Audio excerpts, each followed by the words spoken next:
Hello students, welcome to Eklavya study point. आज की इस वीडियो में बात करेंगे हम क्लास 12th इकोनॉमिक सब्जेक्ट यानी समष्टि अर्थशास्त्र की। चैप्टर आपका है विदेशी विनिमय। इससे पहले के सारे चैप्टर हम कंप्लीट कर चुके हैं, आप प्लेलिस्ट में जाकर देख सकते हैं। टेलीग्राम चैनल ज्वाइन कर लें, हमारा class 12th SP new group नाम से है। यहाँ पे आपको पीडीएफ नोट्स मिल जाएंगे, जो भी एग्जाम से संबंधित अपडेट्स है वो दे दी जाएगी। जितने भी हमारे लेक्चर के वीडियो लिंक्स है वो सारे आपको इस टेलीग्राम चैनल पर प्रोवाइड करा दिए जाएंगे। तो कनेक्ट रहने के लिए टेलीग्राम चैनल जो है वो जरूर ज्वाइन करें। इंस्टाग्राम पे फॉलो कर लें, यूजर आईडी है एकलव्य स्टडी पॉइंट। जो भी आपके क्वेश्चन है आप हमसे यहाँ पर पूछ सकते हैं।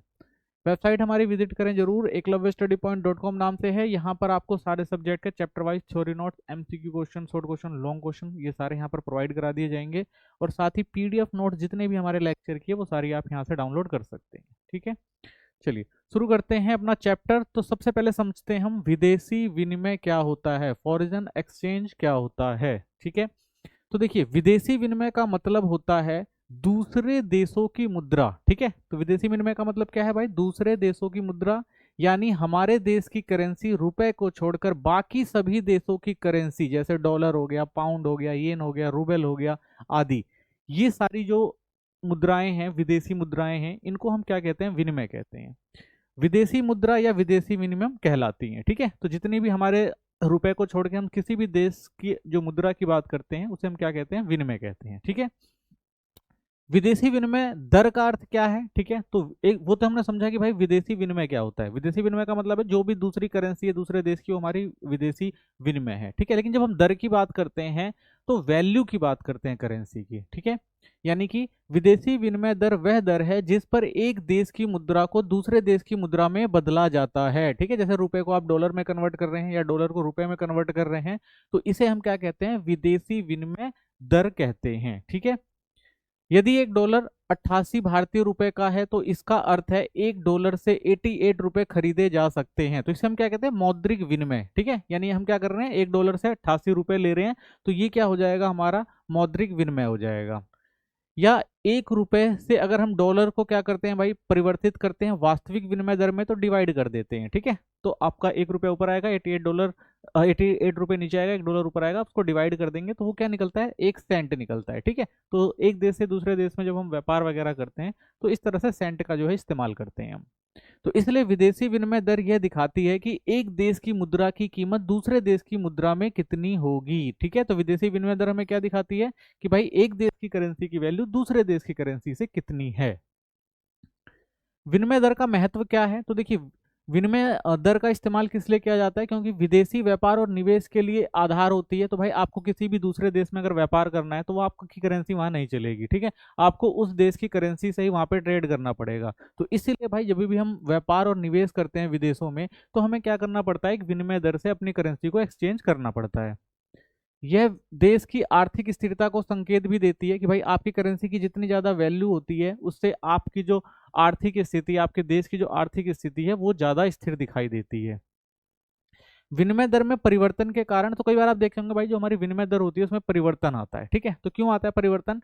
सूचना तकनीक, आईटी का विकास यानी तेज संचार से दरें जल्दी जो है आप बदल जाती हैं, देखते होंगे। ठीक है, यानी विनिमय दर का मतलब यही है भाई। कई बार क्या होता है कि आपकी करेंसी की वैल्यू कभी ज्यादा हो जाती है, कभी कम हो जाती है। तो ये परिवर्तन जो है आपको देखने को मिलता है हमेशा करेंसी के अंदर, मार्केट के अंदर। इंटरनेशनल मार्केट में आप देखेंगे तो ऐसा हमेशा होता रहता है। आपने सुना भी होगा, कई बार न्यूज में आता है कि भाई रुपए की वैल्यू इतनी गिर गई, डॉलर इतना मजबूत हुआ। तो ये सब किस लिए होता है? ये आजकल भाई सूचना और तकनीक है, आईटी का विकास है। तो भाई तेज रफ्तार से चीजें चलती हैं। ठीक है ना, तो डिमांड और सप्लाई जिस हिसाब से चलती है उस हिसाब से आप देखेंगे कि जो आपकी करेंसी की वैल्यू है वो ऊपर नीचे होती रहती है। सट्टे में वृद्धि, तो विदेशी मुद्रा खरीद बिक्री के अनुमान से दरें ऊपर नीचे होती हैं। तो कई बार आपको लगता है भाई कि डॉलर की वैल्यू जो है घट जाएगी या डॉलर की वैल्यू बढ़ जाएगी, तो उसके हिसाब से क्या होता है? कई बार आप सट्टे बाजार में देखते हैं जो डॉलर होता है उसको क्या किया जाता है? देश के अंदर स्टोर करना शुरू कर दिया जाता है। ठीक है, तो इसकी वजह से क्या होता है? कई बार आप देखेंगे कि जो विदेशी मुद्रा होती है उसकी दरों में परिवर्तन आपको देखने को मिलता है। अंतर्राष्ट्रीय बाजार का विस्तार, तो व्यापार बढ़ाने से विनिमय दरों में बदलाव आता है। तो जैसे जैसे व्यापार बढ़ता है या घटता है तो उसके हिसाब से भी आप देखेंगे विनिमय दर में जो है बदलाव आपको देखने को मिलता है। ठीक है, तो इस तरह से आप देख सकते हैं भाई कि ये प्रमुख कारण है। कई बार जो आपकी विनिमय दर होती है, जो आपकी करेंसी की वैल्यू की जो वैल्यू होती है इंटरनेशनल मार्केट में, वो कुछ कारणों की वजह से हमेशा आपको देखने को मिलेगी भाई कम या ज्यादा होती रहती है। विनिमय दर के प्रकार, तो देखिए विनिमय दर को हम तीन तरह से देखते हैं जो इस्तेमाल किया जाता है आजकल। एक स्थिर विनिमय दर प्रणाली के द्वारा, दूसरी होती है लचीली अस्थिर विनिमय प्रणाली और तीसरी होती है प्रबंधित स्थिर दर प्रणाली। तो ये तीन जो थे विनिमय दर के जो प्रकार थे, ठीक है। आज अगर आप देखेंगे तो आपको ज्यादातर ये वाली जो प्रणाली है वो ज्यादा प्रमुख रूप से दिखाई देती है, ठीक है। तो देखिए सबसे पहले समझते हैं स्थिर विनिमय दर प्रणाली क्या होती है, यानी फिक्स्ड एक्सचेंज रेट सिस्टम क्या होता है। तो किस तरह से ये व्यवस्था चलती है या चलती थी कह सकते हैं एक तरह से। तो स्थिर विनिमय दर प्रणाली वह होती है जिसमें मुद्रा की दर सरकार द्वारा तय की जाती है, ठीक है। तो इसमें क्या होगा भाई, जो मुद्रा की वैल्यू वो कौन तय कर देगा, सरकार तय कर देगी। इसका मतलब है कि एक देश की मुद्रा का मूल्य दूसरे देश की मुद्रा के मुकाबले सरकार द्वारा निश्चित किया जाता है कि भाई किस वैल्यू पे यानी किस दर पर जो है आप विदेशी मुद्रा से अपनी मुद्रा का जो है लेन देन करेंगे, ये कौन तय कर देता है, सरकारें तय कर देती हैं।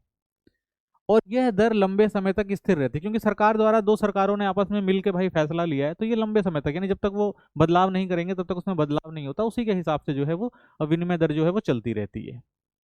ऐतिहासिक रूप से इसके दो प्रमुख रूप हैं। तो आप देखेंगे ऐतिहासिक रूप से दो तरह से इसका इस्तेमाल किया जाता था। सबसे पहले जो था वो था स्वर्ण मानक प्रणाली, ठीक है। और इसे golden standard system of exchange कहते थे। बाद में नई व्यवस्था आई जिसे हम ब्रिटेन वुड्स प्रणाली कहते हैं, ठीक है ना। तो ये पहले के समय में जो था आप देखेंगे वो स्वर्ण मानक प्रणाली थी, फिर ब्रिटेन वुड्स सिस्टम आया। तो दो तरह से आप देखेंगे कि जो स्थिर विनिमय दर प्रणाली है उसको इस्तेमाल किया जाता था सरकारों द्वारा, ठीक है। तो पहले समझते हैं स्वर्ण जो मानक प्रणाली थी उसमें क्या था।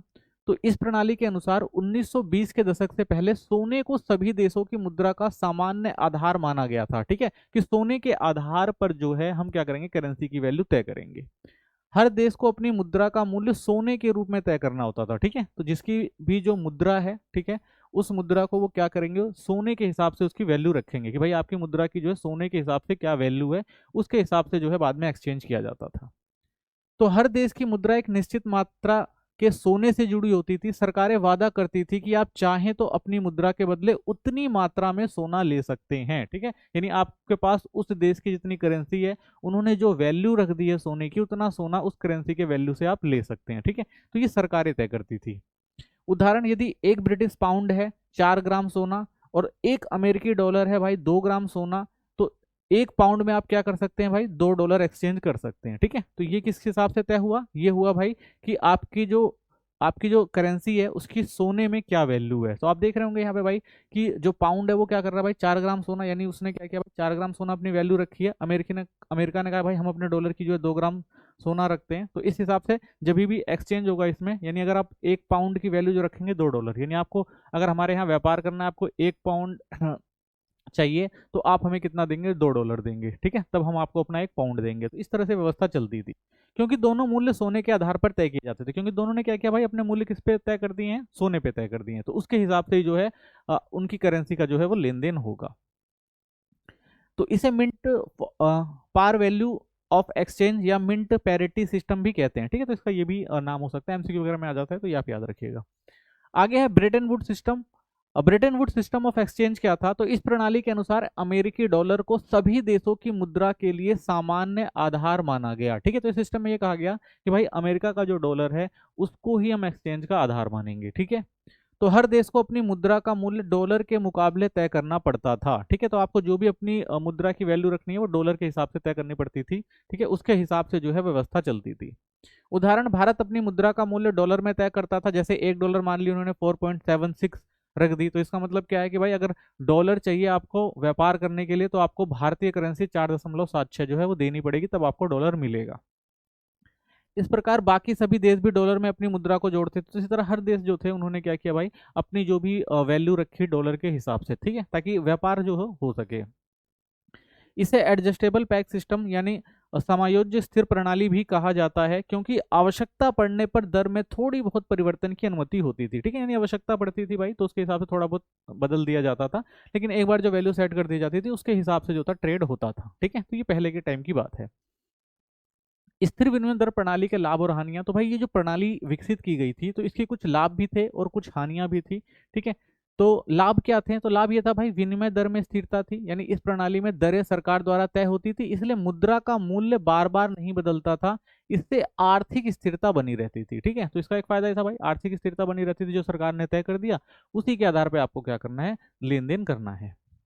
अंतर्राष्ट्रीय व्यापार और निवेश को प्रोत्साहन मिला। जब विनिमय दर स्थिर रहती है तो व्यापारी और निवेश निवेशक जो होते हैं वो भविष्य के जोखिम से बचते हैं, इससे अंतर्राष्ट्रीय व्यापार और निवेश में वृद्धि होती है। ठीक है, अगर आपको लगता है भाई भविष्य में कोई चेंजेस नहीं आएगा तो आप आसानी से व्यापार कर सकते हैं। ठीक है, तो इसमें जोखिम वगैरह नहीं था, तो व्यापारियों के लिए और जो निवेशकों के लिए ये अच्छी व्यवस्था थी अगर देखा जाए तो। ठीक है, सट्टेबाजी पर नियंत्रण था, क्योंकि दरें सरकार द्वारा तय होती थी, इसलिए मुद्रा की खरीद फरोख्त से सट्टेबाजों को मुनाफा कमाने का मौका नहीं मिलता था। ठीक है, क्योंकि सरकार ने तय कर दिया तो भविष्य में भाई पता ही है कि इसकी कोई वैल्यू में चेंज नहीं आएगा, तो कोई भाई उसको क्या जो भी करेंसी उसको स्टोर करने की हिम्मत नहीं करता था, कि उसको ये नहीं लगता था कि भाई भविष्य में अगर हमारी डॉलर की वैल्यू बढ़ रही है तो हम डॉलर को पहले जमा कर लें, और जब भविष्य में डॉलर की वैल्यू बढ़ेगी तो हम उसको क्या करेंगे, एक्सचेंज करेंगे। ठीक है, तो इससे क्या हो गया भाई, ये भी नियंत्रण में था।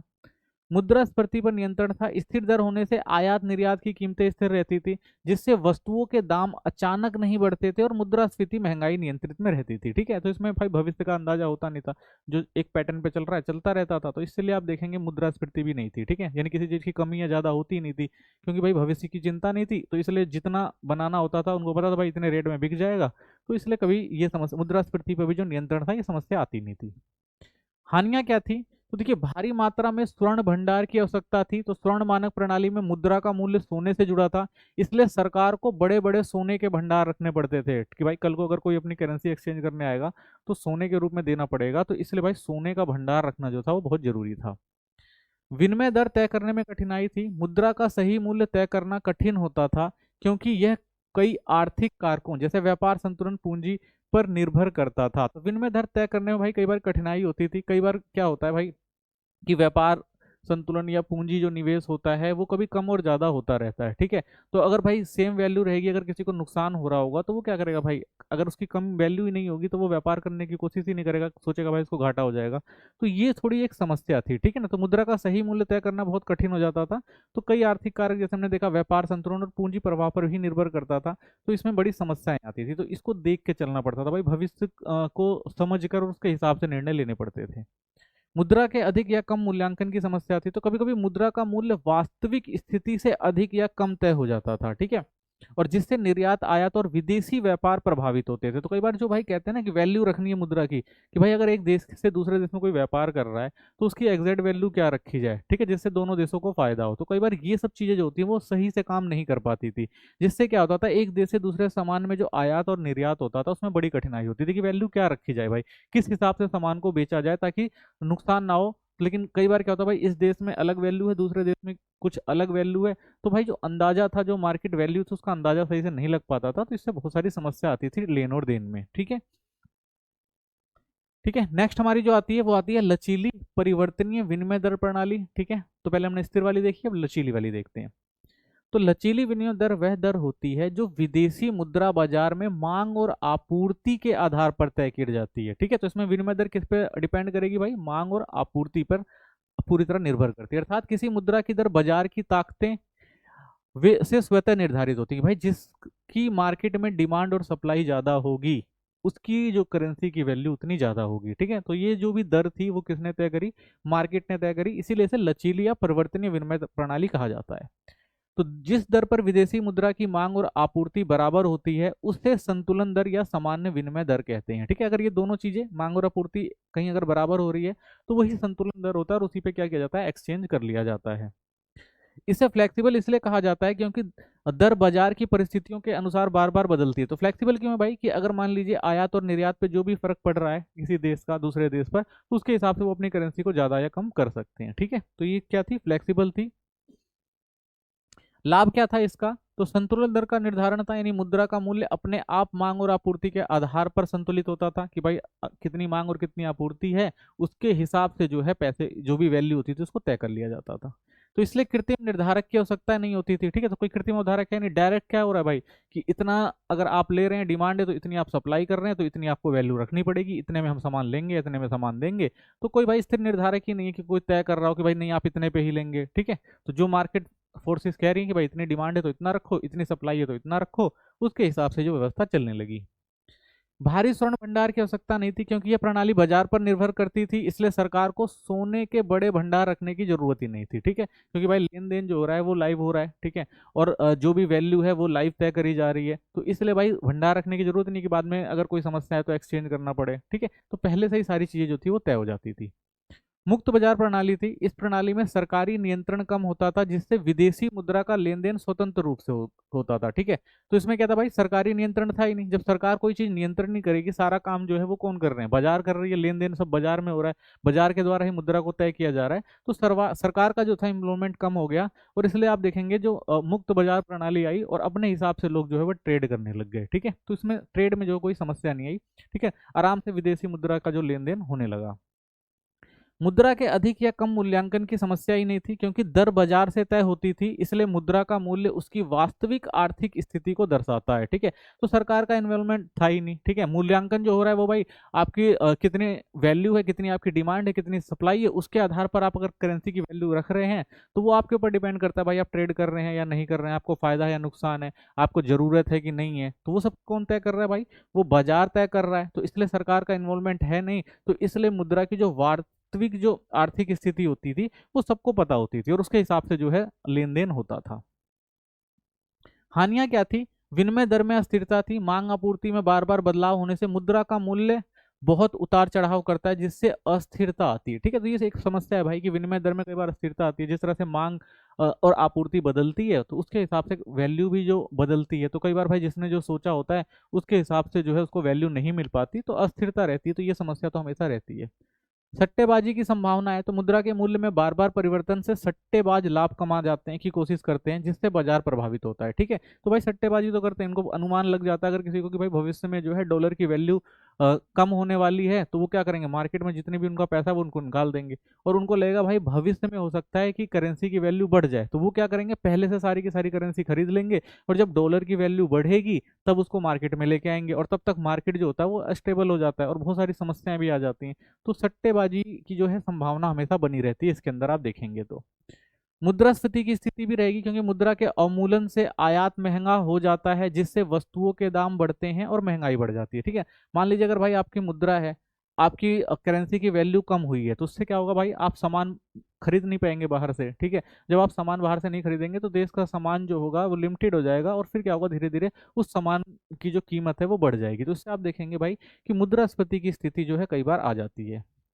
विदेशी व्यापार और निवेश में जोखिम होता है, दर के बार बार बदलने से निर्यातक और निवेशक को हानि का डर रहता है, जिससे विदेशी व्यापार और निवेश पर असर पड़ता है। तो एक भाई ये भी होता है कि भाई जो आप देखेंगे, जो व्यापार और निवेश होता है उसमें हमेशा जोखिम बना रहता है। ठीक है, मान लीजिए भाई उन्होंने आज किस करेंसी के रेट पे, ठीक है ना, किस दर पर आज उन्होंने सामान को खरीदा है, और कल को अगर करेंसी की वैल्यू घटती है, ठीक है, उनको सामान बेचना है, तो उस मूल्य पर अगर वो सामान नहीं बिक पा रहा है, महंगा हो जा रहा है, तो उनको क्या होता है भाई, ये जोखिम हमेशा बना रहता है व्यापार में। ठीक है, तो ये भी क्या है, एक समस्या है।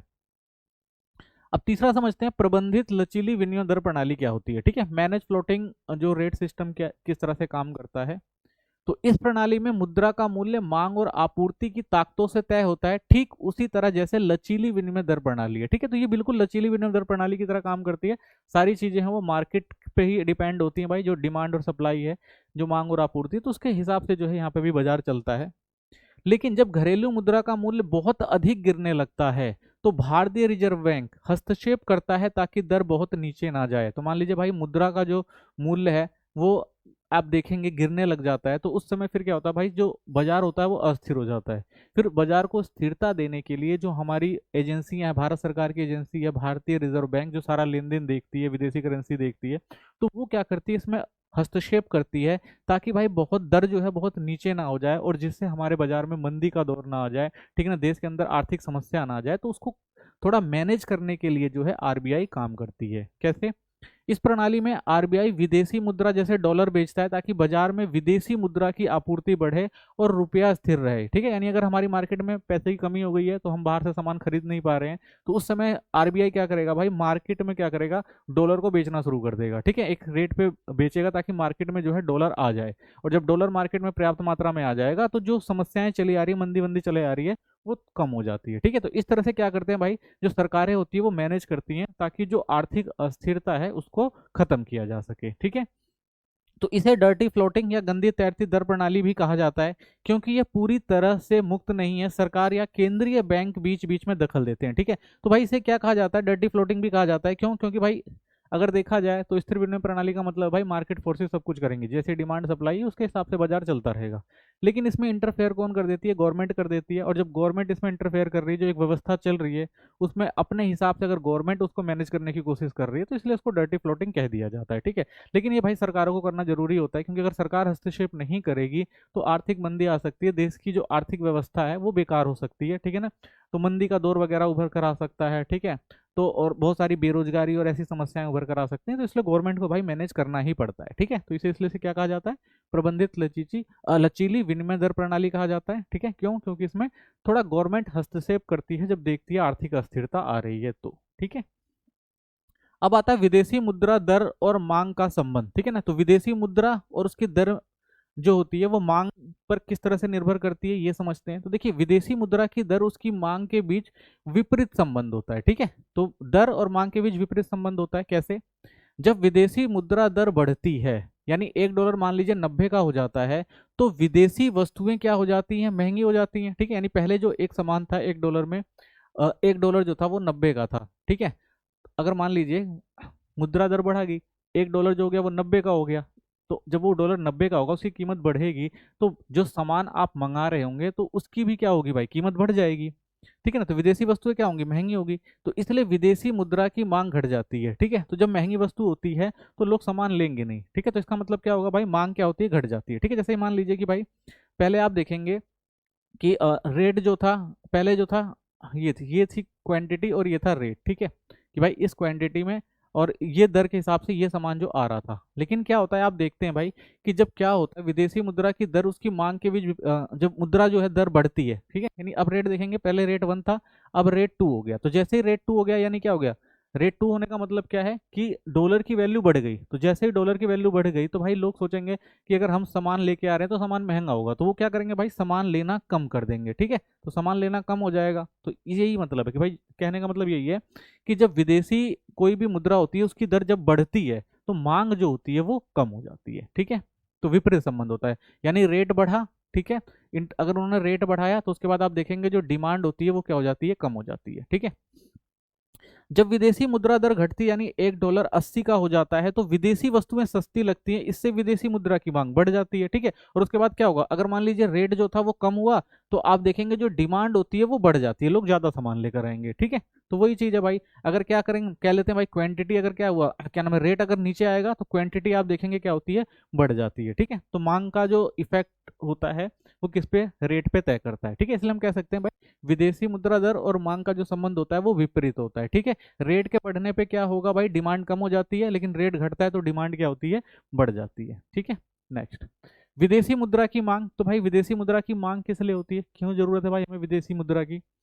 तो विदेशी मुद्रा की मांग तब तय होती है जब किसी व्यक्ति या संस्था को निवेश में भुगतान करना होता, विदेश में भुगतान करना होता है, या विदेशी मुद्रा के बाहर जाने को दर्शाती है। यानी जब आपको भाई विदेशों से कोई भी सामान लेना है तो वो भारत का रुपया तो विदेशों में चलेगा नहीं, वहाँ की करेंसी में व्यापार करना पड़ेगा। तो इसलिए भाई, और सारा सामान तो ऐसा नहीं है एक देश में बनता है, तो बहुत सारी ऐसी चीजें होती हैं जो हमें दूसरे देशों से लेकर आनी पड़ती है, तो उस समय आप देखेंगे भाई हमें विदेशी मुद्रा की जरूरत पड़ती है, ठीक है। तो मुख्य कारण विदेशी मुद्रा की मांग के, सबसे पहला वस्तुओं और सेवाओं का आयात। जब विदेशी देशों से वस्तुएं या सेवाएं खरीदने के लिए, यानी विदेश से आप कोई भी सामान खरीद रहे हैं देश के लिए, तो आपको विदेशी करेंसी की जरूरत पड़ती है। एक तरफा स्थानांतरण, विदेशों में उपहार देना हो गया, दान या सहायता भेजनी है आपको, तो भी आपको क्या करना पड़ेगा भाई? जो विदेशी करेंसी है उसको लेना पड़ेगा। भारतीय पर्यटक जब विदेश यात्रा पर जाते हैं तो खर्चे के लिए, ठीक है ना, आप अगर विदेश में जा रहे हैं भाई, कोई भी काम कराने के लिए जा रहे हैं, घूमने के लिए जा रहे हैं, ठीक है, पढ़ने के लिए जा रहे हैं, ठीक है, इलाज कराने के लिए जा रहे हैं, तो भी उसके लिए आपको क्या पड़ेगी भाई? आप पर्यटन के रूप में जा रहे हैं तो भारत की करेंसी लेके जाएंगे, तो भारत की करेंसी थोड़ा ना एक्सेप्ट करेंगे, वो क्या करेंगे भाई? वहां की करेंसी चलाएंगे, और उसके लिए क्या करना पड़ेगा भाई? आपको करेंसी एक्सचेंज करानी पड़ती है। विदेश में निवेश, जब भारतीय नागरिक सरकार विदेश में निवेश करती है, यानी आपको किसी और देश में निवेश करना है, ठीक है ना, तो जब वो निवेश करेंगे तो भाई भारत का डॉलर नहीं होगा, उसको एक्सचेंज करके आप दूसरे डॉलर में ही वहां पर निवेश कर सकते हैं। विदेश को ऋण देना, यदि भारत किसी विदेशी देश को ऋण दे रहा है तो वो भी भाई डॉलर में देगा, वो रुपए में नहीं देता, ठीक है। ऋण और ब्याज का भुगतान, तो विदेशी ऋण उस पर ब्याज चुकाने के लिए विदेशी मुद्रा चाहिए, यानी आपने विदेशों से जब आप लोन लेते हैं तो भाई वो किस में लेंगे? करेंसी में लेंगे, ठीक है, मान लीजिए डॉलर में ही लेंगे, और उसके बाद जब आप उसको चुकाएंगे तो रुपए में थोड़ा ना, तो आपको डॉलर में ही चुकाना पड़ता है, तो भी आपको क्या चाहिए होगी भाई? विदेशी मुद्रा चाहिए होगी। विदेशी संपत्तियों की खरीद, विदेशों में जमीन हो गया, शेयर बॉन्ड खरीदने के लिए, तो भाई विदेशों में अगर आप जमीन खरीद रहे हैं शेयर खरीद रहे हैं, बॉन्ड खरीद रहे हैं, तो उसके लिए भी विदेशी करेंसी की जरूरत है। सट्टेबाजी, भविष्य में विदेशी मुद्रा के मूल्य बढ़ने की उम्मीद से उसे आज भी खरीद लेना। तो बहुत सारे लोग तो आपने देखा होगा ऐसे भी होते हैं, उनको लगता है भाई भविष्य में डॉलर की कीमत बढ़ने वाली है तो अभी से खरीद लेते हैं, और उसके बाद जब डॉलर की कीमत बढ़ती है तो उसको बेचते हैं और प्रॉफिट कमाते हैं। ठीक है, तो इन सब चीजों के लिए आप देखेंगे विदेशी मुद्रा की मांग जो हमेशा बनी रहती है। ठीक है, नेक्स्ट आता है विदेशी मुद्रा दर और आपूर्ति का क्या संबंध है। ठीक है, वहां हमने मांग का देखा था और यहाँ आपूर्ति का संबंध समझते हैं। तो विदेशी मुद्रा दर आपूर्ति के बीच सीधा संबंध होता है। ठीक है, तो विदेशी मुद्रा दर और आपूर्ति के बीच क्या आप देखेंगे, सीधा संबंध आपको दिखाई देगा। जब विदेशी मुद्रा दर बढ़ती है, जैसे $1.90 का हो जाता है, तो निर्यातकों और निवेशकों को अधिक रुपए मिलते हैं। ठीक है, यानी कि भाई अगर आप इन्वेस्टमेंट कर रहे हैं किसके अंदर, डॉलर के अंदर, तो क्या होगा, आपको ज्यादा प्रॉफिट मिल रहा होगा ना, तो आप क्या करेंगे, तो इसलिए वे अधिक विदेशी मुद्रा लाने के इच्छुक होते हैं। आपूर्ति बढ़ती है। ठीक है, तो वो क्या सोचेंगे भाई कि मेरे पास ज्यादा विदेशी मुद्रा रहे जिससे मैं क्या कर सकूं, ज्यादा ट्रेड कर सकूं। ठीक है, तो इससे आप क्या देखेंगे, आपूर्ति क्या होती है, बढ़ती है। तो जब विदेशी मुद्रा दर घटती है, जैसे $1.80 हो जाता है, तो उन्हें कम रुपए मिलते हैं, तो इसलिए विदेशी मुद्रा की आपूर्ति घट जाती है। ठीक है, तो आपूर्ति का क्या होता है भाई, अगर आप देखेंगे दर का क्या होता है, आपूर्ति का जो होता है वो डायरेक्ट संबंध होता है, सीधा संबंध होता है। जैसे मान लीजिए रेट पहले क्या था, ये था, ठीक है, कम था, लेकिन जैसे ही रेट बढ़ेगा, ठीक है, तो उनको लगता है कि भाई रेट बढ़ रहा है तो हमें क्या करना चाहिए भाई, ज्यादा से ज्यादा क्या करनी चाहिए, क्वांटिटी लेनी चाहिए डॉलर की। ठीक है, तो क्या होता है, बढ़ जाता है। ठीक है, देखिए सप्लाई ऑफ फॉरेन एक्सचेंज क्या होगा, वो बढ़ जाएगा। जैसे ही रेट बढ़ेगा वैसे ही आप देखेंगे, जैसे दर बढ़ती है तो वैसे ही आप देखेंगे जो निवेशक होते हैं वो, उनको क्या होता है, अधिक रुपए मिलते हैं तो सप्लाई को क्या करते हैं, बढ़ा देते हैं। ठीक है, यानी जैसे ही दर बढ़ेगी वैसे सप्लाई बढ़ जाएगी। क्यों बढ़ जाएगी भाई, क्योंकि उनको प्रॉफिट ज्यादा मिल रहा है। ठीक है, तो हम कह सकते हैं जब विदेशी मुद्रा दर बढ़ती है, जैसे ही डॉलर 1 से 90 रुपए हो जाता है, तो जो निर्यातक होते हैं और निवेशक होते हैं उनको अधिक रुपए मिलते हैं, तो वो क्या करेंगे भाई, ज्यादा निर्यात करेंगे ना, क्योंकि आप जितना ज्यादा बाहर निर्यात करेंगे उतना आपको ज्यादा पैसा मिलेगा। तो इसलिए कहते हैं भाई इसका क्या होता है, सीधा संबंध होता है। तो उनको लगता है भाई कि अगर मान लीजिए विदेशी करेंसी का रेट जो है वो बढ़ गया है, तो इसका मतलब अगर वो ज्यादा निर्यात करेंगे, ठीक है, तो ज्यादा सप्लाई करेंगे तो उनको क्या मिलेगा, ज्यादा फायदा मिलेगा। तो इसलिए वो क्या करते हैं, सप्लाई को भी बढ़ा देते हैं, क्योंकि डॉलर जो है उनको ज्यादा मिलेगा। ठीक है, विदेशी मुद्रा की आपूर्ति, सप्लाई ऑफ फॉरेन एक्सचेंज। विदेशी मुद्रा की आपूर्ति का अर्थ है किसी देश में विदेशी मुद्रा का आना, यानी जब विदेश से पैसा भारत में आता है। ठीक है, तो विदेशी आपूर्ति की जरूरत क्यों पड़ती है, क्योंकि भाई इससे क्या होगा कि जब आप अपनी चीज भेजेंगे तो कोई भी सामान अगर निर्यात कर रहे हैं, बेच रहे हैं, तो उससे क्या होगा, आपको ज्यादा प्रॉफिट मिलेगा, ज्यादा आपके पास क्या आएंगे भाई, डॉलर आएगा। ठीक है, तो डॉलर की वैल्यू भी बढ़ेगी, तो आपकी पास जो होगा डॉलर की जो आपूर्ति भी जो होगी वो ज्यादा होगी। तो मुख्य कारण विदेशी मुद्रा की आपूर्ति के, तो वस्तुओं और सेवाओं का निर्यात। जब विदेशी लोग भारत से वस्तु या सेवाएं खरीदते हैं तो भुगतान के लिए, तो भाई अगर आप सामान ज्यादा बाहर भेज रहे हैं, डॉलर की वैल्यू अगर अच्छी खासी है तो आपको पैसा भी क्या अच्छा खासा मिलेगा उसी डॉलर में। विदेशी से एक तरफा हस्तांतरण, जब भारतीय जो विदेशों में काम करते हैं अपनी कमाई या उपहार भारत में अपने परिवार को भेजते हैं, ठीक है, तो इससे भी ज्यादा पैसा आएगा। डॉलर अगर ज्यादा है और वो डॉलर की वैल्यू ज्यादा है और वो डॉलर कमा के भारत के देश में भेज रहे हैं, तो रुपए के मुकाबले वो डॉलर क्या होगा, उनको ज्यादा प्रॉफिट देगा। पर्यटन, जब विदेशी पर्यटक भारत में आते हैं तो भारतीय रुपए लेने के बदले अपनी विदेशी मुद्रा देते हैं। तो भाई बाहर से अगर कोई भारत के अंदर पर्यटन के लिए आ रहा है तो वो खर्चा किस में करेगा, डॉलर में करेगा। ठीक है, तो डॉलर की आपूर्ति क्या होगी, हमारे पास ज्यादा होगी। ठीक है, तो हम क्या करेंगे, विदेशों से ज्यादा सामान भी मंगा पाएंगे। प्रत्यक्ष विदेशी निवेश, एफडीआई, जब विदेशी कंपनियां जैसे मैकडोनल्ड, डोमिनोज आदि भारत में निवेश करती हैं तो इससे भी क्या होता है भाई, डॉलर की आपूर्ति ज्यादा होती है। ठीक है, क्योंकि भाई करेंसी हमारे देश में ही तो आ रही है और उसकी वैल्यू ज्यादा है, वो हमारे देश में आ रही है, तो हमें क्या होगा, फायदा मिलेगा ही मिलेगा। विदेशी पोर्टफोलियो निवेश, पीएफआई, जब विदेशी निवेशक भारतीय शेयर और डिबेंचर या बॉन्ड खरीदते हैं। ठीक है, गैर निवासी भारतीय, एनआरआई, जब एनआरआई भारतीय बैंकों में पैसा जमा करते हैं। सट्टेबाजी, जब लोग विदेशी मुद्रा बेचकर लाभ कमाते हैं तो विदेशी मुद्रा की आपूर्ति बढ़ती है। ठीक है, तो इन सब कारणों से आपको क्या देखने को मिलता है कि हमारे देश के अंदर जो है विदेशी मुद्रा की सप्लाई ज्यादा होती है। ठीक है, और जितनी ज्यादा हमारे पास विदेशी मुद्रा होगी उतनी हमारी जो इकोनॉमी है वो स्टेबल रहेगी और हम उतना अच्छा ट्रेड दूसरे देशों से कर सकते हैं। ठीक है, ठीक है, तो ये चीज हो गई। अब आता है संतुलन विनिमय दर। ठीक है ना, इक्विलिब्रियम रेट ऑफ एक्सचेंज। तो किस टाइम में आप देखेंगे संतुलन मिलता है, यानी कौन सा ऐसा फेज होता है कि जब हम जो भी एक दर तय करते हैं कि भाई हमारे करेंसी की वैल्यू डॉलर की करेंसी से इस टाइम में जो है वो परफेक्ट रहेगी। तो ये इक्विलिब्रियम लेवल कैसे तय किया जाता है, तो देखिए संतुलन विनिमय दर वह दर होती है जहां विदेशी मुद्रा की मांग और आपूर्ति एक दूसरे के बराबर हो जाते हैं। ठीक है, तो विदेशी मुद्रा की मांग जितनी है और हमारी जितनी आपूर्ति है, दोनों अगर बराबर हो जाती है तो हम कह सकते हैं ये भाई संतुलन दर है। इस संतुलन दर पे हम ट्रेड आसानी से कर लेंगे। ठीक है, हमें नुकसान नहीं होगा। तो इसी बिंदु पर विदेशी मुद्रा बाजार में ना तो मुद्रा की अधिकता होती है ना ही कम। तो इसमें आप देखेंगे भाई कि बाजार में जो मुद्रा है ना तो अधिक है ना तो कम है, बैलेंस में है। ठीक है, तो इससे क्या होता है, हम हमारी जो स्थिरता है वो बनी रहती है, आर्थिक स्थिरता। तो आप देखेंगे इसको, अगर हम देखें तो ये देखिए एक्स एक्स पर विदेशी मुद्रा की मांग और आपूर्ति है, तो एक्स एक्स पर आप देखेंगे ये रहा डिमांड और supply foreign exchange. Y X पर विदेशी विनिमय दर, ठीक है ना, ये है। तो अब देखिए डीडी कर विदेशी मुद्रा की मांग का वक्र है और एस एस कर विदेशी मुद्रा की आपूर्ति का है। तो ये देखिए ये आपका जो हो गया, ये होगी सप्लाई और ये हो गई डिमांड। ठीक है, तो अब इसमें आपको क्या देखने को मिलेगा, सबसे पहले देखिए ई बिंदु इक्विलिब्रियम है जहां मांग और आपूर्ति बराबर। तो ये वाला ई वाला पॉइंट आप देखेंगे, यहाँ पर मांग और आपूर्ति बराबर है। ठीक है, इसलिए देखेंगे ये बिल्कुल संतुलित दर है। ठीक है, लेकिन मान लीजिए अगर ये संतुलन नहीं होगा तो इससे क्या देखेंगे आप भाई, अस्थिरता आती है। ठीक है, कैसे आएगी, जैसे देखिए आर दर हमने देखा भाई संतुलन विनिमय है, तो ये आर जो है यानी इस रेट पे अगर हम एक्सचेंज कर रहे हैं तो ये क्या है, हमारी संतुलन दर है। ठीक है, तो बिल्कुल ठीक है ये। R2 डॉलर महंगा है, मान लीजिए भाई डॉलर महंगा हो गया, तो जैसे डॉलर महंगा होगा तो आपूर्ति अधिक होगी। ठीक है, अगर मान लीजिए रेट बढ़ गया डॉलर का, ठीक है ना, तो अब क्या देखेंगे, जब रेट बढ़ जाता है तो हम सोचते हैं कि भाई ज्यादा पैसा देश के अंदर है, तो इससे क्या होगा, आप देखेंगे सप्लाई जो होती है वो बढ़ जाती है। ठीक है, तो सप्लाई बढ़ गई। अब जब सप्लाई बढ़ जाती है और रेट जो है वो ज्यादा है, तो कई बार आप देखते हैं कि ज्यादा पैसा जब मार्केट में आ जाता है तो वो भी जो होता है थोड़ी समस्या पैदा करता है। तो इसलिए इस टाइम क्या होता है भाई, हमें क्या करना पड़ता है, इकोनॉमी को सेटल करना पड़ता है। तो जब आपूर्ति अधिक हो जाती है तो हमें लगता है भाई इस समय आपूर्ति अधिक है, इतनी ज्यादा आपूर्ति होनी चाहिए क्योंकि इससे इकोनॉमी डिसबैलेंस हो सकती है। तो उस समय क्या किया जाएगा, बच्चे जो आर है, ये जो आपका R2 बढ़ा है उसको घटाया जाएगा। ठीक है, और घटा के कहाँ लेके आया जाएगा, इस संतुलन पर लाया जाता है। ठीक है, तो दर क्या करनी पड़ती है भाई, घटानी पड़ती है ताकि वो आर पर आकर संतुलित हो जाए। ठीक है, तभी हमारी अर्थव्यवस्था जो है वो संतुलित रहेगी। ठीक है, R1 पर डॉलर सस्ता हो गया, अगर मान लीजिए रेट गिर गया डॉलर सस्ता हो गया, तो इससे क्या देखेंगे आप भाई, मांग जो होती है वो अधिक हो जाती है। ठीक है, तो जब मांग अधिक हो जाती है, डॉलर सस्ता होगा मांग अधिक होगी, तो ये भी क्या होता है, आर्थिक स्थिरता को कम, मंदी बंदी का दौर आ जाता है। ठीक है, डॉलर मार्केट डिमांड में ज्यादा हो जाती, मांग डिमांड में ज्यादा हो जाती है, लोग ज्यादा खर्चा कर रहे होते हैं। तो इससे क्या होता है भाई, कई बार आप देखते हैं कि जो चीजें होती हैं, ठीक है,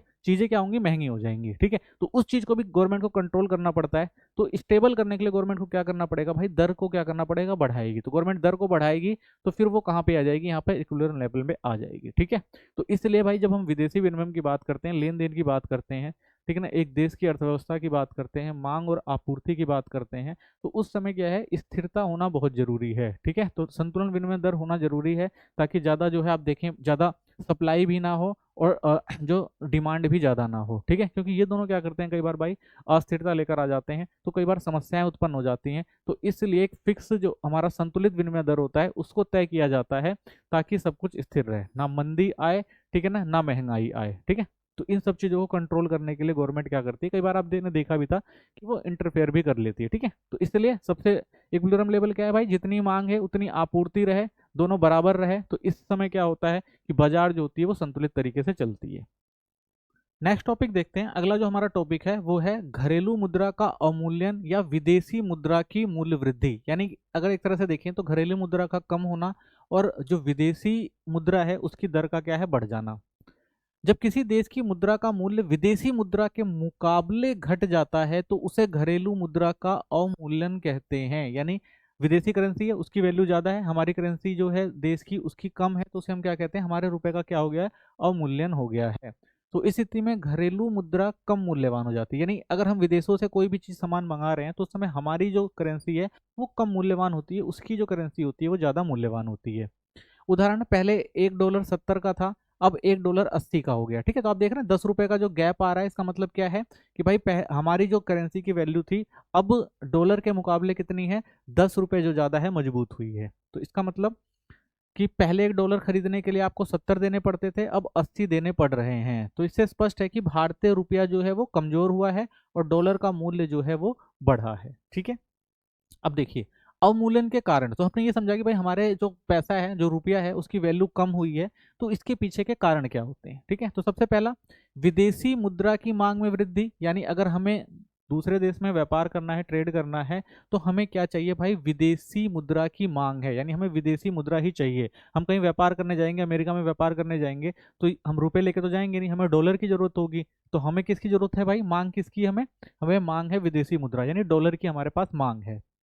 तो जब विदेशी मुद्रा की मांग बढ़ जाती है, जैसे आयात बढ़ जाना, यानी हमें बाहर से सामान लेकर आना है, विदेशों में अगर हमें निवेश करना है, तो उसकी कीमत भी बढ़ जाती है। यानी हमें डिपेंड रहना है किस पे, अमेरिका पे डिपेंड रहना है, अमेरिका से सामान मंगाना है, वहाँ पे हमें निवेश करना है, तो हमें क्या करना पड़ेगा भाई, डॉलर ही डॉलर के रूप में ये सारी चीज़ें करनी पड़ेंगी। चाहे हम क्या कर रहे हैं, वहाँ से कोई सामान मंगा रहे हैं या हम वहाँ से कुछ निवेश कर रहे हैं, ठीक है। तो इसके लिए हमें किसकी जरूरत होगी, डॉलर की जरूरत होगी, ठीक है।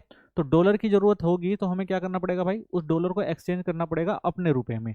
तो जब हम रुपए में तभी एक्सचेंज करेंगे जब भाई तैयार होंगे। तो वो तैयार कब होंगे, जब उनको फायदा होगा। तो वो क्या करेंगे, एक वैल्यू देंगे कि भाई हम इस वैल्यू पे ही आपसे ट्रेड करेंगे, तो हमें वो मानना पड़ता है। परिणाम क्या होगा इसका, विदेशी मुद्रा महंगी होगी, तो भाई वो अपने हिसाब से अगर रेट तय कर रहे हैं तो इसका मतलब वो भाई महंगा ही रेट तय करेंगे। तो इससे क्या होगा भाई, हमारा जो मुद्रा का मूल्य है वो तो घट जाएगा, कम ही रहेगा, ठीक है। तो वही चीज़ है कि भाई अगर क्या है, हमें क्या करना है भाई, व्यापार करना है, हमें हमें डॉलर चाहिए विदेश से तभी हम व्यापार कर सकते हैं, अमेरिका से हमें डॉलर चाहिए तभी हम व्यापार कर पाएंगे। तो हमें क्या करना पड़ेगा भाई, हमें डॉलर लेना पड़ेगा।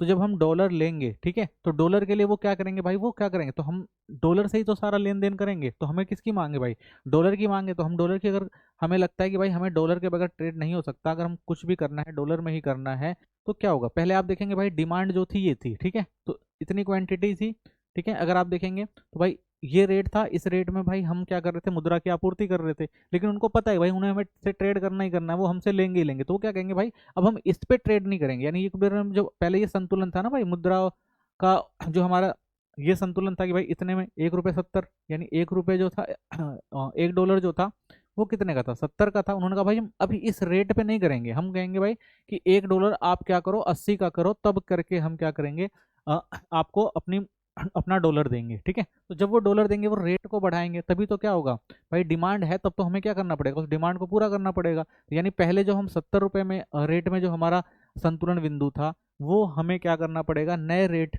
से जो हम डिमांड बढ़ेगी हमारी, क्योंकि हमें चाहिए भाई डॉलर, तो यहाँ पर लेकर आना पड़ेगा इक्विलिब्रियम लेवल, ठीक है। तो इसका मतलब क्या है कि भाई अगर हम विदेशों से क्या करना है, कोई भी सामान खरीदना है, कुछ भी लेना है या निवेश करना है, तो हमें डॉलर की जरूरत पड़ेगी। तो जब वो जो रेट वो तय करेंगे, हमें उस रेट पे ही क्या करना पड़ेगा, मांग को जस्टिफाई करना पड़ेगा, ठीक है। तो उनके हिसाब से मांग तय होगी। अगर हमारी मांग है तो पहले मांग जो इक्विलिब्रियम का ये था, अब वो रेट बढ़ने के साथ ये हो जाएगा, ठीक है। तो ऐसा क्यों हो रहा है, क्योंकि भाई हमें विदेशी मुद्रा की मांग है, हमें वो चाहिए ही चाहिए, चाहे वो रेट बढ़ा दें। तो हमें क्या करना पड़ेगा भाई, अगर वो क्या कर रहे हैं, दर बढ़ा रहे हैं, तो हमें दर बढ़ा के ही वो सामान को लेना पड़ेगा, ठीक है। तो इससे क्या होता है भाई कि फायदा किसको हो रहा है, जिसकी वैल्यू ज़्यादा है, जिसकी करेंसी की वैल्यू ज़्यादा है।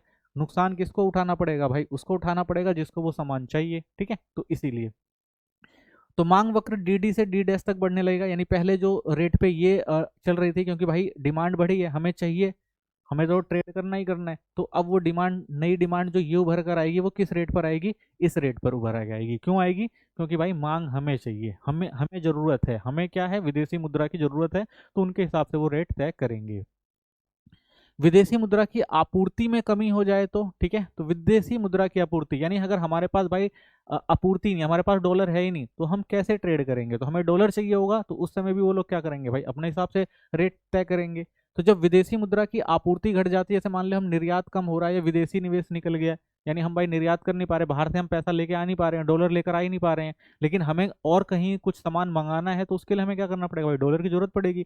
तो हमें क्या है, डॉलर की जरूरत है। तो उस समय क्या होगा, उस समय भी विदेशी मुद्रा की दर जो है वो बढ़ जाएगी। क्यों, क्योंकि भाई हमारी, हमें सामान लेना है ना, तो हमें क्या चाहिए, क्योंकि हमारे, हम तो ट्रेड करके पैसा डॉलर लेके आ नहीं पा रहे हैं, लेकिन हमें डॉलर की जरूरत है। तो डॉलर हम क्या करेंगे, फिर हम अपना रुपया देंगे तभी तो हमें डॉलर मिलेगा। तो ऐसी स्थिति में क्या होगा भाई, हमारी मुद्रा का मूल्य क्या होगा, वो घटेगा, और उनकी मुद्रा का मूल्य जो होगा वो क्या होगा, बढ़ेगा, ठीक है ना। तो वो क्या कहेंगे भाई, हम तभी तुम्हें डॉलर देंगे जब तुम इतनी वैल्यू रखो अपने पैसे की। तो इस टाइम भी हमें झुकना ही पड़ेगा। तो इस समय क्या होगा भाई, क्योंकि हमें किसकी जरूरत है, हमारे पास आपूर्ति कम है, किसकी, हमारे पास आपूर्ति है ही नहीं, डॉलर हमारे पास है नहीं, लेकिन हमें बहुत सारे काम के लिए क्या चाहिए, डॉलर चाहिए। तो वो क्या कहेंगे भाई, नया इंटरेस्ट रेट लेके आ रहे हैं, ठीक है, तभी हम क्या करेंगे आपको, सॉरी, नया विनिमय दर, यानी नई रेट रखेंगे किसकी, डॉलर की, ठीक है, तभी हम क्या करेंगे, आपको डॉलर देंगे। तो हमें क्या चाहिए भाई, आपूर्ति चाहिए, हमें डॉलर चाहिए। तो हमें आपूर्ति अगर बढ़ानी है तो क्या करना पड़ेगा भाई, वो रेट बढ़ाएंगे और तभी तो आपूर्ति बढ़ेगी। तो इसलिए अगर हमें विदेश से क्या करना है भाई, मुद्रा की आपूर्ति करनी है, अगर हमें डॉलर चाहिए तो उनके हिसाब से वो जो तय करेंगे रेट हमें लेना पड़ेगा। तो वो तय क्या करेंगे, वो ऊपर करेंगे। जब वो उनका रेट हमेशा हाई रहेगा और हमारा रेट कम रहेगा, तो इसका मतलब क्या है, हमारे जो रुपए की वैल्यू है वो अमूलन है, यानी हमारे रुपए जो है वो कमजोर है किसके मुकाबले, डॉलर के मुकाबले। तो वो जिस हिसाब से रेट तय करते हैं हमें करना पड़ता है, ठीक है। तो वो क्यों करना पड़ता है, क्योंकि हमारे पास आपूर्ति नहीं है, मुद्रा हमारे पास है नहीं, लेकिन हमें बहुत सारे कामों के लिए मुद्रा की जरूरत होती है, ठीक है। तो डॉलर की जरूरत है, तो वो भाई जो भी रेट तय करेंगे उस हिसाब से हमें करना पड़ेगा। तो इससे क्या होगा, हमारी जो करेंसी होगी उसकी वैल्यू कम होगी, ठीक है। तो वही चीज़ है आपूर्ति एसएस से। तो पहले ये था, ठीक है, लेकिन भाई इन्होंने नया इंटरेस्ट किया, क्योंकि भाई अगर हमें आपूर्ति बढ़ानी है तो हमें उस रेट पे चलना पड़ेगा, तो ये नई सप्लाई होगी, ठीक है। तो विनिमय दर जो ओआर से ओआर तक बढ़ जाएगी, तो भाई पहले विनिमय दर उन्होंने ये तय करी थी, लेकिन अब क्या है भाई, इस दर पे जाएगी, क्योंकि हमें क्या करना है भाई, सप्लाई आपूर्ति की जरूरत है, हमें चाहिए डॉलर। नेक्स्ट, घरेलू मुद्रा के अवमूलन के प्रभाव। अगर मान लीजिए हमने घरेलू मुद्रा का अवमूलन किया तो उसका क्या प्रभाव पड़ेगा, तो देखिए निर्यात पर प्रभाव पड़ेगा। जब घरेलू मुद्रा जैसे रुपए का मूल्य गिरता है तो इसका मतलब है कि विदेशी मुद्रा अब ज्यादा रुपए मिलते हैं, ठीक है। तो यानी अब वो क्या करेंगे भाई, पहले वो क्या कर रहे थे, हमें डॉलर दे रहे थे 70 रुपए में, अब वो हमें डॉलर देंगे 80 रुपए में, ठीक है। तो उनके पास विदेशी मुद्रा भंडार ज्यादा होगा और हमारा, ठीक है, और हमारे पास जो है उनका जो होगा कम होगा। उदाहरण, पहले $1 70 का था, अब $1 80 का है। इसका अर्थ है कि $1 से भारत से अधिक वस्तुएं खरीदी जा सकती हैं, क्योंकि भारतीय वस्तुएं विदेशियों के लिए सस्ती लगती हैं। तो अब फायदा कौन उठा गया भाई, फायदा उठा गए ये लोग। क्यों, क्योंकि इन्होंने क्या किया भाई, हमारा जो रुपया था वो सस्ते में ले लिया, अब वो हमारे यहाँ सस्ते में ट्रेड कर कर चले जाएंगे सामान लेकर, ठीक है। और हमें उनके यहाँ ट्रेड करना है तो हमें महंगे में ट्रेड करना पड़ेगा, ठीक है। परिणाम क्या होगा, विदेशी लोग भारत से अधिक वस्तुएं खरीदेंगे, तो विदेशी लोग तो भाई अच्छा खासा लेके जाएंगे पैसा, ठीक है। तो उनका क्या होगा भाई, तो भारत के लोग से अधिक वस्तुएं खरीदेंगे, ठीक है। तो इससे हमें फायदा होगा भाई कि हमारी वस्तु बेशक से हमारा सामान जो सस्ता हुआ, लेकिन इससे क्या होगा, हमारा निर्यात बढ़ जाएगा, वो लोग क्या करेंगे भाई, सामान खरीदेंगे। निर्यात बढ़ने से राष्ट्रीय आय में वृद्धि होगी, ठीक है। तो इससे हमारे राष्ट्रीय आय में थोड़ा फायदा हो सकता है भाई, क्योंकि पहले सामान बिक नहीं रहा था, सस्ता किया तो बिक गया, तो राष्ट्रीय आय तो थोड़ी बढ़ेगी, ठीक है। फिर आता है आयात पर क्या प्रभाव पड़ेगा। जब घरेलू मुद्रा का मूल्य गिरता है तो विदेशी वस्तुएं महंगी हो जाती हैं, क्योंकि अब $1 पाने के लिए अधिक रुपए देने होंगे, तो इसका विपरीत प्रभाव पड़ेगा भाई, हमारे आयात पर प्रभाव पड़ेगा। पहले हम जो सामान 70 का लेके आ रहे थे विदेशों से, अब वो हमें 80 का लेके आना पड़ेगा, तो हमारा पैसा क्या है, ज्यादा जाएगा। तो पहले $1 70 का था, किसी वस्तु की कीमत $10 700 में आती थी, लेकिन अब क्या होगा भाई, $1 80 का हो गया, और वही वस्तु कितने की आएगी भाई, 800 में आएगी। यानी हमें क्या करना पड़ेगा, विदेश से तो कोई सामान मंगाना है तो हमें ज़्यादा पैसा बाहर भेजना पड़ेगा। तो परिणाम, विदेश से आने वाले सामान महंगे हो जाएंगे, ठीक है। आयात जो हो सकता है वो घट जाएगा, ठीक है। तो ये कुछ परिणाम निकलेंगे जब क्या होता है भाई, जब हमारा पैसा जो होता है वो कमजोर होता है और डॉलर जो होता है वो मजबूत होता है। तो घरेलू मुद्रा का मूल्य वृद्धि या विदेशी मुद्रा का अवमूलन, ठीक है ना। अब क्या होता है, देखिए घरेलू मुद्रा की जो हमारी मूल्य वृद्धि हो जाए, उल्टा हो गया, और विदेशी मुद्रा का क्या होगा, अवमूलन होगा। तो इस स्थिति में क्या होगा, सारी चीजें उल्टी हो जाएंगी। जैसे जब किसी देश की मुद्रा का मूल्य विदेशी मुद्रा की तुलना में बढ़ जाता है तो उससे घरेलू मुद्रा की मूल्य वृद्धि कहा जाता है। इस स्थिति में घरेलू मुद्रा अधिक जो है वो मूल्यवान हो जाती है, यानी अब विपरीत हो जाएगा। अब हमारी जो करेंसी है उसकी वैल्यू ज्यादा हो जाएगी, ठीक है। हम अपने हिसाब से जो है चीजों को मैनेज करेंगे, रेट को जो है वो मैनेज करेंगे। उदाहरण, पहले $1 80 का था, अब कितने का हो गया, 70 का। तो परिणाम, पहले $1 खरीदने के लिए हमें 80 देने पड़ते थे, अब हमें कितना, केवल 70 देने पड़ेंगे। इसका मतलब है कि भारतीय रुपया जो है वो मजबूत होगा और डॉलर जो होगा उसका मूल्य जो होगा वो घट जाएगा, ठीक है। तो ऐसा क्यों होता है, जब हमारी जो हमारे हिसाब से जब ट्रेड होने लग जाता है, जब हम क्या करेंगे, ज्यादा क्या कर रहे होंगे, निर्यात कर रहे होंगे, ठीक है ना। विदेशों को हमारी चीजों की जो होगी वो ज्यादा जरूरत होगी। तो मूल्य वृद्धि के कारण क्या होते हैं, तो विदेशी मुद्रा की आपूर्ति में वृद्धि होती है, यानी क्या होगा भाई, विदेशी मुद्रा की आपूर्ति बढ़ जाएगी, यानी अब हमारे पास है भाई विदेशी मुद्रा का भंडार है, ठीक है। हमारे पास बहुत सारी विदेशी मुद्रा है। क्यों है, क्योंकि हमने निर्यात बढ़ा दिया है, विदेशी निवेश कर दिया है, और विदेशी मुद्रा का मूल्य घट जाता है और घरेलू मुद्रा का मूल्य बढ़ जाता है। तो हमारे पास भाई बहुत सारा पैसा है, अब हमें जरूरत है भाई अपना सामान लेने की, तो हमारा मन करेगा तो हम सामान लेंगे, नहीं तो नहीं लेंगे, क्योंकि हमारे पास विदेशी मुद्रा है, और जो हमारी जरूरत की चीज़ है वो तो हम ले ही ले रहे हैं, और एक्स्ट्रा पैसा पड़ा हुआ है। अब हमारा मन करेगा तो हम लेंगे कोई सामान, नहीं तो नहीं लेंगे। तो ऐसी स्थिति में क्या होगा, तो आपूर्ति एस से एस तक, यानी हमारे पास क्या है भाई, सप्लाई है, अच्छा खासा हमारे पास जो है विदेशी भंडार पड़ा हुआ है, सप्लाई की कोई कमी नहीं है। तो इस समय हम क्या करेंगे भाई, तो अब हम उनसे ट्रेड करेंगे कि भाई हम जो इंटरेस्ट रेट आप ये रखो, तब हम कोई भी सामान आपसे लेंगे, तो अब क्या करना पड़ेगा भाई, उनको झुकना पड़ेगा और वो क्या करेंगे, अपने रेट को कम करेंगे। क्यों? क्योंकि हमारे पास सप्लाई ज़्यादा है, ठीक है। तब जाके अब देखेंगे कि एक नई सप्लाई, यानी ये जो है एक नया जो है इक्विलिब्रियम लेवल बनेगा। जब रेट कम होगा तब सप्लाई में जो परिवर्तन आएगा वो इक्विलिब्रियम लेवल पर होगा, ठीक है। ऐसा क्यों होगा? क्योंकि इस टाइम हमारे पास आपूर्ति ज़्यादा है, हमारे पास पैसा जो है वो ज़्यादा है, ठीक है। और विदेशी मुद्रा की जो आपूर्ति है वो हमारे पास ज़्यादा है। तो आप देखेंगे ओ आर से ओ आर, यानी पहले क्या था, आप देखेंगे ये था और अब क्या हो जाएगा, रेट जो है ये हो जाएगा, ठीक है। तो इस ऐसा क्यों होगा? क्योंकि हमारे पास भाई आपूर्ति बनी हुई है, अब हम अपने हिसाब से ट्रेड करेंगे।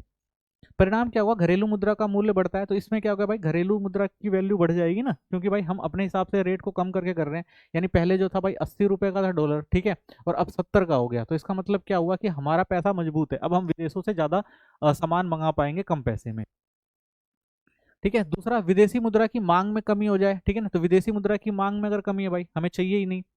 जब विदेशी मुद्रा की मांग घट जाती है, जैसे आयात कम होना या विदेशी जो है यात्रा कम होना, तो भाई हम बाहर से कोई सामान मंगा नहीं रहे, ठीक है, हमें जरूरत ही नहीं उनके पैसे की। तो जब हमें पैसे की जरूरत ही नहीं होगी तो हमें मांग में भी क्या होगी, कमी होगी। तो जब मांग में कमी होगी तो विदेशी मुद्रा की वैल्यू नहीं रह जाएगी। तो ऐसे में क्या होगा, तो वही चीज है भाई कि हम क्या करें, हमें हमें हमारा जो ये था, ठीक है ना, ये है, ये रेट था और इसमें था, लेकिन हमारे पास डिमांड ही नहीं, हमें वो चीज चाहिए ही नहीं, ठीक है। तो हम कहेंगे भाई हम वो सामान तब लेंगे जब रेट कम करो। तो रेट कम करोगे तब जाके ये नई डिमांड उभर कर आएगी और ये इक्विलिब्रियम लेवल होगा, ठीक है। तो इसका मतलब क्या है, चित्र के अनुसार हमने देख लिया, मांग वक्र डीडी से डीडीएस तक घटता है, विनिमय दर जो थी ओआर से, तो विनिमय दर क्या होगी भाई, कम हो जाएगी, ये वाली हो जाएगी, ठीक है। तो परिणाम क्या, घरेलू मुद्रा का मूल्य बढ़ता है। तो इससे क्या है, हमारी जो मुद्रा है, जो हमारी वैल्यू है, उसकी डिमांड ज्यादा है, वो मजबूत है। घरेलू मुद्रा के मूल्य वृद्धि के प्रभाव, अगर घरेलू मुद्रा की मूल्य वृद्धि हो जाए तो, यानी हमारी करेंसी की वैल्यू बढ़ जाए तो क्या होगा, निर्यात पर प्रभाव। जब घरेलू मुद्रा जैसे रुपए का मूल्य बढ़ता है तो इसका अर्थ है कि विदेशी मुद्रा सस्ती हो जाती है, ठीक है। तो डॉलर क्या होगा, सस्ता होगा। तो इस स्थिति में विदेशी लोगों को भारत से वस्तुएं खरीदने के लिए ज्यादा डॉलर खर्च करने पड़ेंगे। यानी अगर अब उनको भारत से कुछ खरीदना है तो उनको क्या करना पड़ेगा, ज्यादा डॉलर देना पड़ेगा। तो पहले $1 80 का था, अब 1 70 का है। तो इसका मतलब है कि विदेशी व्यक्ति को भारत से सामान खरीदने पर अधिक डॉलर डॉलर देने होंगे, क्योंकि अब भारतीय वस्तुएं उनके लिए महंगी हो जाएंगी, ठीक है। परिणाम क्या होगा, विदेशी देशों के लिए भारत से वस्तुएं खरीदना महंगा हो जाएगा, ठीक है। भारतीय निर्यात जो है वो घट जाएगा। तो भारत क्या करेगा भाई, निर्यात जो है वो घट जाएगा। इसलिए घट जाएगा भाई, सस्ती जब सामान महंगा हो जाता है तो लोग लेना कम पसंद करते हैं, तो निर्यात थोड़ा घटेगा। निर्यात घटने से राष्ट्रीय आय में कमी आती है, ठीक है। तो इससे क्या हो सकता है भाई, राष्ट्रीय आय में कमी भी आ सकती है। इसलिए आपने देखा होगा, हमने पढ़ा था कि भाई इसलिए गवर्नमेंट क्या करती है भाई, संतुलन बिंदु बना के चलती है, ठीक है। डिमांड सप्लाई ऐसी जगह पे तय होती है, ठीक है, ताकि इक्विलिब्रियम लेवल बना रहे, ताकि सारी चीजें जो है स्टेबल चलती रहें। आयात पर क्या प्रभाव पड़ेगा, तो जब घरेलू मुद्रा मजबूत होती है तो विदेशी वस्तुएं सस्ती हो जाती है, क्योंकि $1 खरीदने के लिए अब कम रुपए देने पड़ते हैं। तो इससे क्या होगा, $1 पहले 80 का था, अब कितने का, पहले जो 800 रुपये में सामान आता था वो 700 में आ जाएगा, ठीक है। तो इसका अर्थ है कि जब भारतीय लोग उसी रुपए में अधिक विदेशी वस्तुएं खरीद सकते हैं, ठीक है। तो ये आयात पर प्रभाव पड़ेगा। तो परिणाम क्या होगा, विदेशों से आयातित वस्तुएं सस्ती हो जाती हैं, ठीक है, और आयात जो है वो बढ़ जाता है, ठीक है। सामान सस्ता मिलेगा तो हम क्या करेंगे, ज्यादा सामान। तो सेम वही है, और विपरीत हो जाता है, ठीक है, दोनों चीज जो है। मुद्रा अवमूलन और मुद्रा मूल्य ह्रास में क्या अंतर है, ठीक है। तो अब देखिए, मुद्रा अवमूलन हमने समझ लिया, अब एक होता है मुद्रा का मूल्य ह्रास, ठीक है। तो इन दोनों में क्या अंतर है ये समझना जरूरी है। तो देखिए, मुद्रा का अवमूलन यह वह स्थिति है को दर्शाता है जब स्थिर विनिमय दर प्रणाली के तहत घरेलू मुद्रा का मूल्य सरकार द्वारा जानबूझकर घटाया जाता है, ठीक है। तो अवमूलन का मतलब क्या है भाई, सरकार क्या कर रही है, घटा रही है, ठीक है। तो वो किस लिए घटा रही है भाई, वो उसको जरूरत है, ठीक है ना।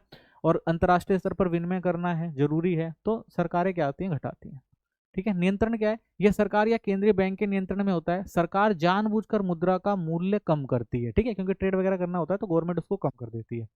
यह स्थिर विनिमय दर प्रणाली में होता है, ठीक है। तो स्थिर विनिमय दर प्रणाली है ये। तो अवमूलन क्यों किया जाता है भाई, अगर हमें क्या करना है भाई, सामान खरीदना है या लेना है, ठीक है, तो हमें क्या करना पड़ता है, उस समय मार्केट के हिसाब से रुपए की जो वैल्यू होती है वो कम करनी पड़ती है। दूसरा आता है मुद्रा का मूल्य ह्रास। यह उस स्थिति को दर्शाता है जब लचीली विनिमय दर प्रणाली के साथ घरेलू मुद्रा का मूल्य मांग और आपूर्ति की शक्तियों द्वारा घट जाता है, ठीक है। तो मूल्य ह्रास का मतलब क्या है भाई, इस समय क्या होगा, जो बाजार की शक्तियां हैं हमारी स्टेबल नहीं है, हम हमारी मार्केट में उतनी वैल्यू नहीं है, तो क्या होता है, हमारे जो मूल्य, जो हमारी मुद्रा का मूल्य होता है वो अपने आप धीरे धीरे मार्केट फोर्सेस की वजह से गिरने लग जाता है। यह बाजार की शक्तियों के अनुसार स्वतः घटता है, सरकार इसमें सीधे हस्तक्षेप नहीं करती, ठीक है। तो ये मार्केट के द्वारा मूल्य ह्रास होता है, गवर्नमेंट का कोई इसमें हस्तक्षेप नहीं होता। यह लचीली विनिमय दर प्रणाली में होता है। तो ये किसमें, लचीली जो विनिमय दर प्रणाली होती है, मार्केट के हिसाब से जो आपके पैसे की वैल्यू कम या ज्यादा होती है, तो उसे हम क्या कहते हैं, मुद्रा का मूल्य ह्रास, ठीक है। तो ये दोनों में क्या है, अंतर है। आइए अब समझते हैं कि घरेलू मुद्रा का पुनर्मूल्यांकन क्या होता है या रीवैल्यूएशन क्या होता है। तो देखिए, पुनर्मूल्यांकन का अर्थ है जब स्थिर विनिमय दर प्रणाली के अंतर्गत घरेलू मुद्रा का मूल्य विदेशी मुद्राओं की तुलना में बढ़ा दिया जाता है। ठीक है, तो इसमें क्या होता है कि जो आपकी घरेलू मुद्रा होती है, आप उसकी वैल्यू को क्या करते हैं, विदेशी जो भी मुद्राएं होती हैं उनसे उनकी वैल्यू को ज़्यादा करते हैं, तो उसे क्या कहा जाता है, पुनर्मूल्यांकन कहा जाता है या रिवैल्यूएशन कहा जाता है। तो इसका मतलब है कि अब घरेलू मुद्रा अधिक मूल्यवान हो गई है, यानी आपने क्या किया भाई, अपनी जो घरेलू मुद्रा है उसको ज़्यादा मूल्यवान कर दिया है। उदाहरण, पहले $1 80 का था, अब सरकार ने इसे बदलकर $1 70 का कर दिया। तो इसका अर्थ है कि रुपए का पुनर्मूल्यांकन हुआ है, क्योंकि अब $1 पाने के लिए कम रुपए देने पड़ते हैं। ठीक है, तो इसे क्या किया जाता है, पुनर्मूल्यांकन कहा जाता है। अब समझते हैं विदेशी मुद्रा बाजार क्या है, फॉरेन एक्सचेंज मार्केट क्या होती है। तो देखिए, विदेशी मुद्रा बाजार वह स्थान है जहां विभिन्न देशों की मुद्राएं खरीदी और बेची जाती हैं। इसे विदेशी मुद्रा बाजार कहा जाता है। ठीक है, तो जितने भी देश हैं, हर देश जो है यहाँ पर आते हैं और अपनी मुद्रा को क्या करते हैं, एक्सचेंज करते हैं। विदेशी मुद्रा बाजार के कार्य क्या हैं, तो कार्य समझ लेते हैं। विदेशी मुद्रा का अंतर्राष्ट्रीय स्थानांतरण है, यानी वह बाजार विभिन्न देशों के बीच मुद्रा के आदान प्रदान में सहायता करती है। ठीक है, ये जो बाजार है क्या करती है भाई, कि एक देश दूसरे देश से अगर अपनी मुद्रा का एक्सचेंज करना चाहती है तो यहाँ पर उसको जगह मिलती है करने की। उदाहरण के लिए देखें, भारत में आयातक को अमेरिका में निर्यातक को भुगतान करना है तो बाजार उसे विदेशी मुद्रा उपलब्ध कराती है। ठीक है, यानी आपको अपना सामान जो है बेचना है या खरीदना है कहाँ पर, अमेरिका में, तो आपको क्या कर, मान लीजिए आपको कुछ सामान खरीदना है तो आपको डॉलर मिल जाएगा और आप क्या कर सकते हैं, आराम से अपना सामान जो है वहां से खरीद सकते हैं। ठीक है, तो इस तरह से। और मान लीजिए आप अपना सामान बेचना चाहते हैं तो अमेरिका क्या करेगा भाई, रुपए लेगा और रुपए को एक्सचेंज कराएगा, डॉलर से रुपए को एक्सचेंज कराएगा और भारत का जो सामान है वो ले लेगा। तो ये सारी चीज़ें कहाँ पे मिल जाती है उनको, इस जो भी ये विदेशी मुद्रा बाजार है, तो वहाँ पर जो है एक प्लेटफॉर्म मिलता है जहाँ से देश की करेंसियाँ जो हैं, एक देश दूसरे देश की करेंसी को चेंज करवाते हैं। विदेशी व्यापार के लिए ऋण उपलब्ध कराना। ठीक है, अगर विदेशों में व्यापार करना है तो विदेशी मुद्रा बाजार निर्यातकों और आयातकों को क्रेडिट सुविधा प्रदान करती है। ठीक है, आपको अगर आपको क्या करना है भाई, सामान को खरीदना और बेचना है तो ये आपको क्रेडिट सुविधा भी देती है बाजार, ताकि वह भुगतान या प्राप्ति में देरी होने पर व्यापार जारी रख सके। ठीक है, यानी मान लीजिए अगर भाई किसी कारणवश अगर पैसा एक्सचेंज नहीं हो पा रहा है तो जो आयात और निर्यात है वो रुके ना, ये क्रेडिट के द्वारा उस चीज़ को संभाल लेते हैं और व्यापार जो है वो होता रहता है। विनिमय दर जोखिम से सुरक्षा होती है। ठीक है ना, अगर मान लीजिए आपको लगता है भाई विनिमय दर में कोई जोखिम हो सकता है तो ये एक सपोर्ट देते हैं आपको। विनिमय दर में भविष्य के उतार चढ़ाव से जोखिम से बचाव करना, इसके लिए विदेशी मुद्रा बाजार आगामी अनुबंध की सुविधा देती है। ठीक है ना, अगर आपको भाई क्या करना है कि जो भविष्य में होने वाले विनिमय दर में जोखिम है उससे बचना है तो उसके लिए भी क्या करते हैं, ये अनुबंध की सुविधा देते हैं।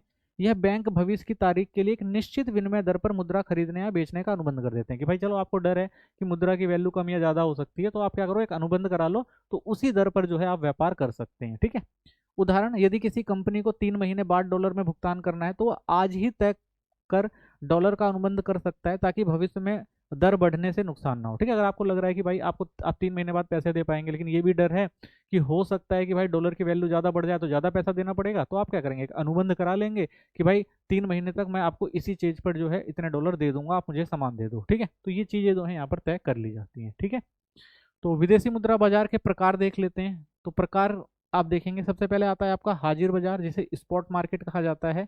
यह वह बाजार है जहां तुरंत या वर्तमान समय में विदेशी मुद्रा की खरीद बिक्री होती है, यानी तुरंत आप क्या कर सकते हैं भाई, डॉलर या जो भी आपका करेंसी है उसको खरीद और बेच सकते हैं। ठीक है, यह रोजमर्रा के लेन देन से संबंधित है, तो रोजमर्रा का जो भी लेन देन होता है वो यहाँ पर होता है। समय, भुगतान और डिलीवरी तुरंत या अधिकतम 2 कार्य दिवसों में भीतर की जाती है। ठीक है, यानी जल्दी कार्रवाई हो जाती है। तो विनिमय दर क्या होती है, इस बाजार में जो दर तय होती है हाजिर बाजार कहलाती है। ठीक है, तो इसी टाइम पीरियड पे जो भी आप दर विनिमय, यानी जो भी आप करेंसी को एक्सचेंज करने में जो भी दर तय कर रहे हैं तो वो तुरंत हो जाती है, 1-2 दिन के कार्य दिवसों में कर दी जाती है, तो इसे हाजिर बाजार जो है वो कहा जाता है। उदाहरण, यदि कोई व्यक्ति आज ही डॉलर खरीदता है और उसी दिन या 2 दिन के अंदर भुगतान करता है तो उसे स्पॉट मार्केट या ट्रांजैक्शन कहलाते हैं। ठीक है, तो सेम डे या 1-2 दिन के करार दिवसों में अगर ये काम हो रहा है तो उसे हम क्या कहते हैं भाई, हाजिर बाजार या स्पॉट मार्केट कहते हैं। ठीक है, नेक्स्ट आता है आपका वादा बाजार, इसे फॉरवर्ड मार्केट कहा जाता है।